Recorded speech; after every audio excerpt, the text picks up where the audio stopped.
Hi guys, James at Rampant Lion Reviews again for you today with another beer review. For this one, we are back in the motherland of Scotland. As you might be able to tell from the change in background, I'm back home in Clackmannanshire filming a little bit in front of my drum kit. So as I always do when I come home, I'm going to film some Scottish beer reviews for you and we'll see what else we can put in there as well, because I do have some quite interesting beers sitting about. But I hope you enjoy this little kind of mini series that I'm going to do for you. And yeah, as I say, we do have some nice beers to take a look at. So for the first review then, we are going to stick to my home county of Clackmannanshire. We're going to return to one of my very local breweries that has featured on the channel many times before. I've had some really nice beers from these guys over the years, a few different styles, but I think it's fair to say that this brewery are best known for their different golden ales. They do a nice lager as well, I should say, but also for their big imperial porters. And it's fair to describe this brewery, I would say, as a more traditional Scottish craft brewery in fact, but they're definitely worth checking out if you get the chance.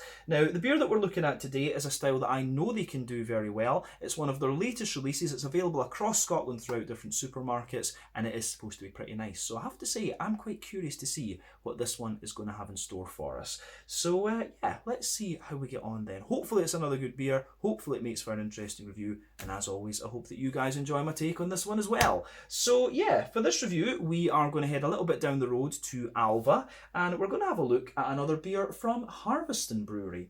So this particular beer is called Ptarmigan. It comes in at 4.5% ABV, and this one is a golden ale, much like their flagship Bitter and Twisted. That is also a golden ale. But yeah, this one comes in at 4.5% ABV, and it's supposed to be pretty nice. I bought this one in Sainsbury's, incidentally, but I'm not sure what other supermarkets it is available in. But yeah, the ptarmigan is a bird, and I think you can hunt these in Scotland during the season, if I remember correctly. But yeah, always nice to return to Harviestoun Brewery to try one of their new beers, so hopefully it's as good as the other ones that we've had in the past. As I've told you previously, my favourite beer from these guys would be the Schiehallion, a beautiful lager beer. But their Bitter and Twisted is very popular, and their Oladuv Imperial Porter series is probably the one that you are most likely to come across if you're watching from outside of Scotland. But yeah, let's crack on with this one then and see how we go. So, as always with my reviews then, I'll tell you a little bit about the brewery before we taste the beer. If you want to get straight to the tasting, just fast forward. All the usual links are in the video description below. That's the brewery website, the link to my other reviews that I've done from Harviestoun Brewery in the past, and we will no doubt add more to that list in the near future. But there's all the usual social media down there. If you want to see more reviews, do please consider subscribing to the channel. The whole channel, of course, has a geography-based tagging system, so you can go into the homepage and search for beer based on country, city, state, county, province, prefecture, whatever it is you happen to be interested in. Do check out the playlists of beers from different countries. There is one there for all the Scottish beers that I've reviewed for you. That's being added to whenever I get the opportunity, usually when I'm back home in the motherland of Scotland. And as always, please do get in touch and let me know some of the other beers and breweries that you guys would like to see me review. It's always great to hear from you guys that are watching the videos, and the support that you show the channel is hugely appreciated. So anyway, on to my brewery notes then to tell you a little bit about Harviestoun Brewery before we taste the beer. So Harviestoun Brewery, as I've mentioned to you already, is one of the oldest craft breweries in Scotland, and it was initially founded back in 1983 by Ken Brooker, who used to homebrew, and he would invite friends and family and other people around to his house to taste his beer. So having received very good feedback on his beers, he decided that he wanted to brew for a living, and so he converted an old steading in Dollar into a small brewery back in 1986, and much of this was done with old dairy equipment, if I remember correctly. He would basically built all of his own brewery, which was quite impressive. But over the following years, they gradually added more beers to their repertoire, and then Ken decided to invest properly in the brewery in 1989, installing professional equipment for the very first time. But a few years later, in 1994, they introduced the Schiehallion lager beer, which went on to make a huge name for itself. And like I say, that is my favourite beer from this brewery. That's one of my go-tos when I come back home to the motherland. But the big break, however, from the brewery came a couple of years later in 1996 when they won the Tesco Beer Challenge. And this resulted in the first bulk order of beer from the brewery. And soon after this, they launched their flagship beer, the Bitter and Twisted Golden Ale, and they began their exports over to the US as well. But since the turn of the millennium, The brewery has become even more decorated. They've got a ridiculous number of awards these days, and they introduced the Old Engine Oil Porter, which is a very popular export beer. They've barrel aged this in a lot of different ways. There are many different vintages of it, and this series is called the Ola Doof series. I reviewed my first one from that series about a year ago, and I don't know why it took me so long to review my first beer from the Ola Doof series, but I need to review the other ones and see how they turn out. But that is a series that you definitely need to check out, and you are actually more likely to come across those if you're watching from abroad than you are in Scotland. That's the kind of unusual thing about those. But a little bit later on, in 2003, they moved into their current brewery in Alva, which is just a few miles down the road from Dollar. But the brewery was sold to the Caledonian Brewery from Edinburgh in 2006, which was bought in turn by Heineken from the Netherlands in 2008. But when Heineken came in, they didn't want the Harviestoun Brewery, and so Harviestoun was bought out by a group of Caledonian brewery directors headed by Sandy Orr and Donald MacDonald. But they continued to operate. They continued to grow over the next few years, but over the more recent in their more recent history, we should say, they've continued to expand their brewing capacity and add new beers to the range. The current head brewer is Stuart Cale, who has been with them for many, many years, and he's also a director in the company these days as well. But in 2019, just a couple of years ago, they appointed a new management team. They rebranded the beers, and they've just been kind of growing their exports and things ever since, from what I understand. They've increased their business quite a wee bit over the last few years, even in spite of the pandemic, from what I heard. But yeah, if you go and look at my Harviestoun reviews from 2-3 years ago, you'll see the difference in the labels. It's a little bit more graphical these days. It just looks a little bit more modern, but it still retains that really nice Harviestoun thing there. And of course, you can see their mascot is Harvey the Mouse. But yeah, that is all I can really tell you about Harviestoun Brewery for the moment. Like I say, probably the most famous beers from these guys would be the Schiehallion Lager beer, also the Bitter and Twisted Golden Ale, the Old Engine Oil, the Porter is good as well. It's a little bit difficult to find that these days, come to think of it though, and if you're watching from abroad, you are most likely to come across the Ola Doof series, which are very nice old school imperial porters. But I do need to review more of those on the channel actually. But yeah, as I say, that is all I can tell you about the Harviestoun Brewery for the moment. If you want to learn more about these guys, you can check out the brewery website, you can follow them on Facebook and Instagram to keep up to date with all the latest goings on, and you can check out the Rate Beer, Untappd and Beer Advocate pages to learn a little bit more about all the different beers that these guys have done. So yeah, let's crack on with this one then and see how we go. So, yeah, this is a half-litre bottle. This only cost me like £1.70 or something like that. So that's going to be what? You know, about 15... What would that be? Maybe about 20 kroner? 20 Swedish kroner? About €2. Yeah, somewhere in the region of like $2.25 American. So for a half-litre of a 4.5% golden ale, I think that's pretty decent. But there you can see, Harvey has his wings on because the Ptarmigan, of course, is a bird. And he is also on the bottle cap of this one. Like I said earlier, I bought this beer at Sainsbury's, and it was the one in Stirling that I went to. But yeah, it says on the back here, Ptarmigan, named after the bird found in the Scottish Highlands, has soaring aromas of dried fruit and citrus peel with flavours of biscuit, caramel and toffee. This high-flying golden ale lands with a refreshing and lingering bitterness, all thanks to the soaring talents of our master brewers. So yeah, that sounds pretty good, I have to say. But yeah, this should be quite nice. Let's get this guy out and we'll get on with the tasting. The Ptarmigan 4.5% golden ale. Let's do this. It's been a while since I've had a golden ale from Harviestoun. The last time I was home, I did drink a couple of... I did drink some Schiehallion with my friends, because, you know, Schiehallion from Harviestoun and Caesar Augustus from Williams Brothers, who you'll see in the next video probably, they're my two kind of go-tos when it comes to my local beers. But yeah, let's get this guy out and we'll get on with the tasting then. So yeah, I'm going to share the rest of this beer with my dad as well after the review. That's one of the nice things about being at home, is I can share the beers with my dad and taste lots of different ones. I can sit down and film quite a few reviews across the evening without getting steaming, which is nice. But yeah, anyway.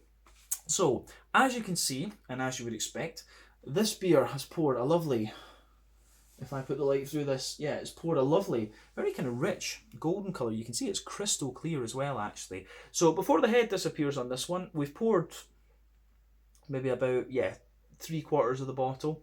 into the glass. You can see that it's poured with a lovely kind of cream coloured head there. That's going to fade away to just be a very nice kind of thin foamy layer. But look, you can see there's some big bumpy bubbles on the top there and a nice kind of thin layer underneath. You can also see that this one is crystal clear. If I put my fingers behind the glass, you can see it is pretty transparent. There are 1 or 2 big bubbles sticking toward the side of the glass, a few little ones just going up toward the bottom of the head there, but overall that beer is crystal clear. But I would say this beer is a very, very dark, kind of rich yellow, almost bordering on amber a little bit actually. That's the only thing about me having the drum kit behind me, but you can see the colour of this beer if I put my hand behind the glass there. A lovely, very dark yellow, very light amber sort of colour, this one, which is exactly as you'd expect from a golden ale. I mean, remember, the colour of your beer depends on 1, the type of malts that you use, 2, the length of your wort boil is also going to play a role. The longer you boil the wort, the more the sugar is caramelised, thus you get a darker colour of beer. But any barrel aging that you do or any adjuncts that you put in will affect the colour of the beer too.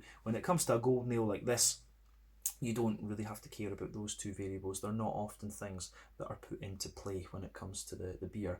But yeah, in terms of the appearance, nothing untoward really about this one. You'll get golden ales that are very, very light in colour, and you'll also get ones that are even darker than this. So yeah, nothing else we really need to say about the appearance of this beer. One thing I just realised I forgot to say earlier, the hops in this beer are Kent Goldings, or East Kent Goldings I should say, Challenger and Sats, and we know all of these hops quite well in fact. But yeah, let's have a look at the aroma of this one then and see how we go. Oh, that's quite nice actually.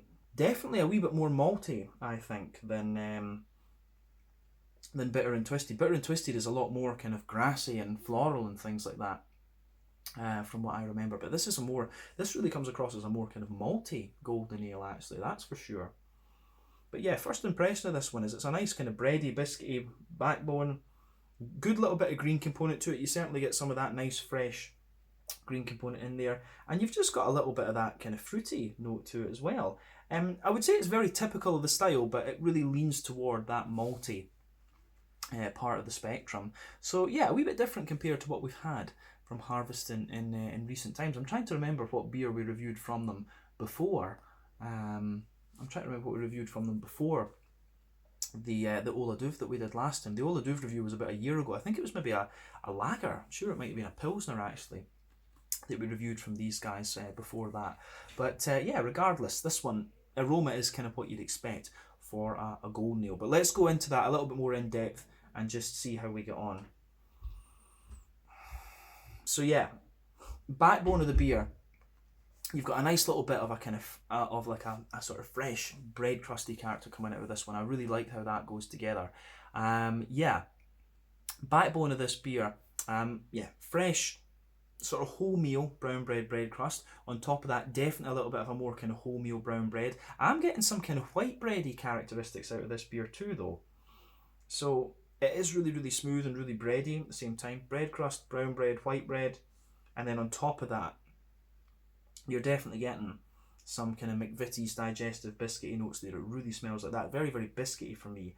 There is a wee touch. They were saying on the back of this one that they say it's got a little bit of caramel to it and a little bit of toffee. I can agree with that. I can see what they say, but I'd be more inclined to say like toffee, butterscotch, than I would be caramel. To me, caramel is always quite oily, but this beer's got a nice biscuity backbone to it for sure. McVitie's digestive biscuits, and it's also just got a little bit of that. It does have a wee touch of like a kind of like a lightly caramelly sort of yeah, lightly caramelly kind of butterscotchy toffee sort of thing. But I'd say that brown sugary side of the beer leans more toward the kind of butterscotchy toffee side of things. So yeah, maybe 1 or 2 very slightly woody notes to it. But yeah, malty backbone of this one is pretty nice, and it's kind of typical as to what you would expect from a kind of traditional Scottish golden ale, if we can call it that. But yeah, let's look at the hoppy side of things then, see what we have there. So yeah, green component of this is quite nice because you know, it's got an English hop in it, a Czech hop, and a German hop. Challenger is usually I think Challenger can be grown in a few different places, but I think most of it is German if I remember rightly. But yeah, you're getting actually quite a diverse green component in this one.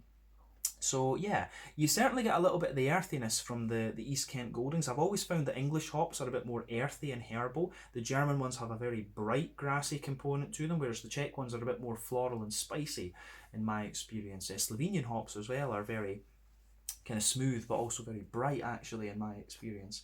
But yeah, this one's got a really good variety of different hops in this one in that sense from 3 different countries, so you're picking up a lot of stuff here. So for me, definitely a little touch of earthiness, absolutely. So lovely wee bit of earthiness in there. Some nice kind of herbal notes, absolutely. That's the East Kent Goldings for sure. It's not too spicy on its floral component, but you can definitely get a little bit of that spiciness from the Sats for sure. And this beer will likely have a bit of early edition hopping to give it a wee bit of bitterness too, but it's not going to blow the head off you like a West Coast double IPA or something like that, or at least what it was like back in the day. So yeah, you've got that nice little bit of kind of bright but very slightly spicy floral aromaticity from the Czech Sats, but you also have that nice bright just freshly cut grass sort of thing on the very front of the nose, and that will be the challenger, I'm sure, from Germany. Yeah, green component of this beer is very, very nice. On the fruity side of things, it's kind of what you'd expect from the style. So for me, there's a little bit of a kind of, I would say, there's a little bit of a kind of peary, yeah, there's a little bit of a kind of peary, apple-y sort of thing going on.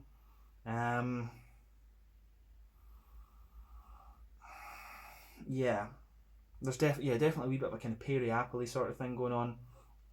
Yeah, underlying kind of pear, maybe a wee touch of like a dry apricot, something like that. Dry apricot, a little bit of an oily pear, and then a wee bit of a kind of apple-y character as well. So yeah, the fruity side for me has a little bit of dryness underneath it, a little bit of dry fruit, but overall it's quite an oily and slightly juicy leaning beer, this. So yeah, interesting one for sure. I do like how this beer goes about its business, absolutely. Yeah, I don't think there's anything else we really need to say about this, about the aroma of this beer. It's just a, it's just a really nicely well-rounded sort of golden ale, this one, but definitely leaning toward that malty end of the spectrum. So as I always say, take a wee bit of time to enjoy the aroma of the beer before you get stuck in. That's always half the experience when it comes to craft beers and whiskies and sakes and stuff, but we are going to have a taste of this one now.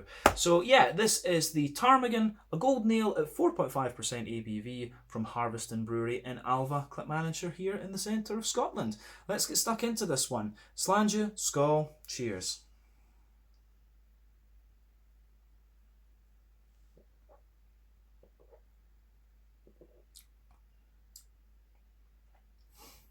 Yeah, it's pretty nice. As I was suspecting from the aroma, this one very much leans toward that kind of malty end of the golden ale spectrum. And as I say, I like how that goes together, for sure.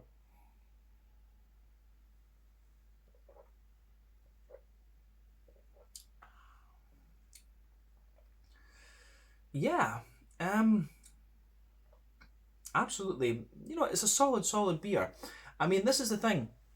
Traditional golden ales, we're in an age of, New England IPAs, all of these kind of things. Yeah, we're in a different age of beer these days, I think. But this one it's always nice to go back to something like this and have something a wee bit different, to go back to these more kind of grainy, old school beers. But my first impression of this, as I say, it's a very light, quite crisp, but a malty leaning golden ale, this one. But it does give you a wee bit more bitterness the more that you drink of it, that is for sure. Yeah, it's good. Let's kind of break this one down for you and just describe it a wee bit more in depth then, as we always do.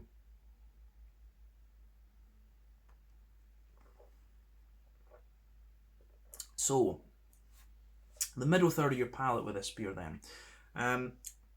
Backbone of that beer, let's focus on that middle third of your palate to say. Backbone of the beer, you've got that lovely little bit, you do have that lovely little bit of a kind of grainy sort of hedgehog roll bread crust there. That is absolutely forming the backbone of the beer. On top of that, you get that more slightly grainy wholemeal brown bread in there. That's the next layer up. As you go further up in the beer, you can certainly feel there's more of a white bready character comes out, but I think it's a more wholemeal brown bready backbone that this beer has. I don't think this one has wheat in it, does it? I think it's just barley malt. Oh no, it does have wheat. makes sense. I suspected a little bit, but I wasn't quite sure. You know, that's just interesting. My mouth is getting better at picking and noticing wheat in beers. It's quite cool. But yeah, a little bit of that, as I say, straight up bread crusty back. When you get the brown bready character, which will be coming from the barley malt, I suspect that it's a mix of Scottish malt and probably English malt and things like that. There's something telling me there might be a bit of Maris Otter in this one. Come to that in a minute. But yeah, fresh hedgehog roll bread crust, bit of a wholemeal brown bready sort of thing in there, as we say. Then on top of that, you can feel that white bready character, and that'll be the wheat that's giving you that white bready character. But toward the front of that middle third of your palate, you do get one or two little slightly woody characters to it. But yeah, everything kind of pieces together quite nicely in that respect. The malty backbone of this beer is pretty solid, I have to say, but definitely it is leaning toward that traditional style of sort of Scottish English golden ales, that's for sure, absolutely.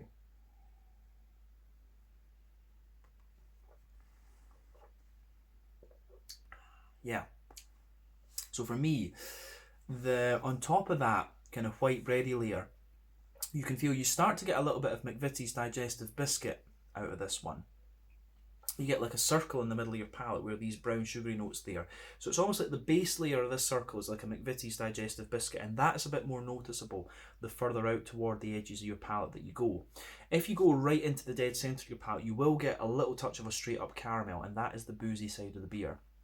Absolutely. But then as you move further out from that, you start to get these little kind of toffee, butterscotchy Werther's Original type things that you're noticing from this beer.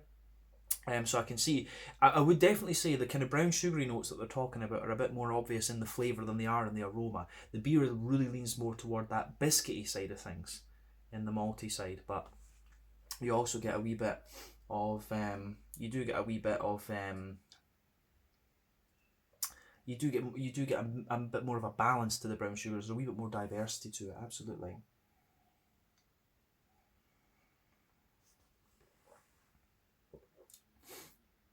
So yeah, I think the malty side of this one is pretty nice actually. It's the thing that's interesting. It does have that typical sort of grainy backbone to it, and it's one of the differences I think between a lot of Scottish beers and quite a few of the English ones. I think the Scottish ones are a bit cleaner. We're always very proud of the quality of our water up here in Scotland.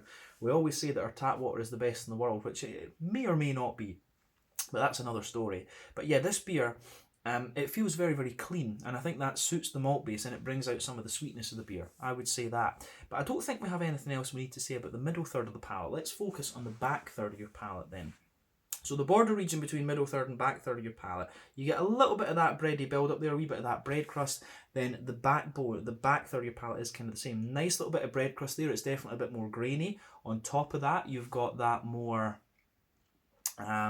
you've got a taller layer of that kind of wholemeal brown bready sort of thing, and I absolutely like that. I really do like how that goes together.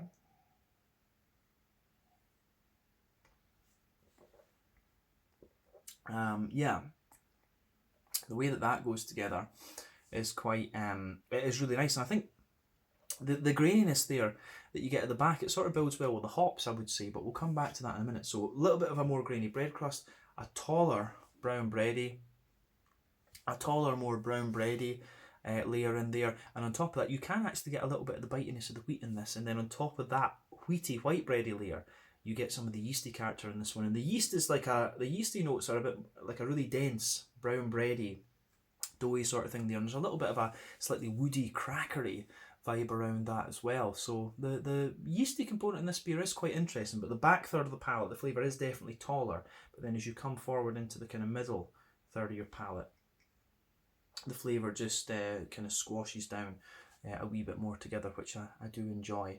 So yeah, malty yeasty side of things in this beer is pretty nice. I think we can move on and focus on the hoppy part of the beer. So back corners of the palate then, you're absolutely getting a little bit of earthiness out of there, and then as you move further forward it gets a bit herbal. That's the East Kent Golding, pretty certain of that. So you'll definitely get that there, and as I say, that builds a good bridge with the kind of more grainy and bready aspects of the with the more grainy and bready aspects of this beer. So keep that in mind, absolutely.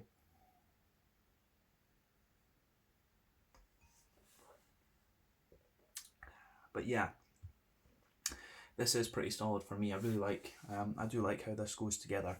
But as you move further forward in this one, you start to get a little that kind of floral aromaticity, and it's got a wee bit of spiciness to it. And as I say, that's the Czech Sats, Jatets as they would call it, that is giving you that. It's just got that little bit of spiciness, and this beer gets a little bit more bitter the further into the aftertaste that you go. So I do like that. Round the front curve of the palate, it's a little bit lighter and grassy, and you've also got that a more oily. It actually feels really oily in the grassiness the further around that you go in this one. So yeah, the way that it goes about its business from that perspective is really nice. I like the green component in this one because it's showing you a bit of Englishness. Can we call it that? A bit of English character, a bit of Czech character, but also a bit of German character. You're getting quite a bright but slightly oily, grassy component on the front third of your palate with this one. So that's nice. Let's focus on that front third of the palate though, and the kind of fruity side of the beer. So the border region between front third and middle third of your palate, again, you get a little bit of a bready build up in this one. You can feel that there. Then the base of the front third of your palate, again, it's a wee bit more, you get a little bit more kind of brown bready character out of it, but it's quite smooth at the same time. And on top of that, you get that nice oily bubble where those juicy fruity esters just roll their way out of the beer. So toward the back of that front third of your palate, I get a little teeny tiny hint of grapefruit. That's just a little bit of it. But then as you move further forward, it's a bit of a dried apricot-y character, and a bit of a kind of oily pear. And as you reach the kind of front tip of the palate, you start to get a wee bit more. There is a wee bit more of a kind of slightly limey note coming out of this one, but there's a wee bit of that appley character in there as well. But these notes are all kind of typical of the Challenger. The Challenger, the Sats, and the East Kent Goldings to a degree. It's an oily pear, a little bit of dried apricot, and just a wee touch of an appley note to it as well. So yeah, I really like how all of this pieces together. Gets a big thumbs up from me. It's a nice golden ale, this one. As I say, leaning toward that malty end of the spectrum.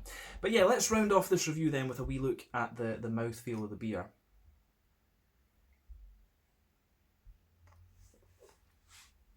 So, mouthfeel wise, this one, absolutely. It's more of a, it's leaning toward the top end, the light bodied. The carbonation is smooth. It has got a bit of an oily character to it, a wee bit of slickness, as I would say as well, but it feels very clean.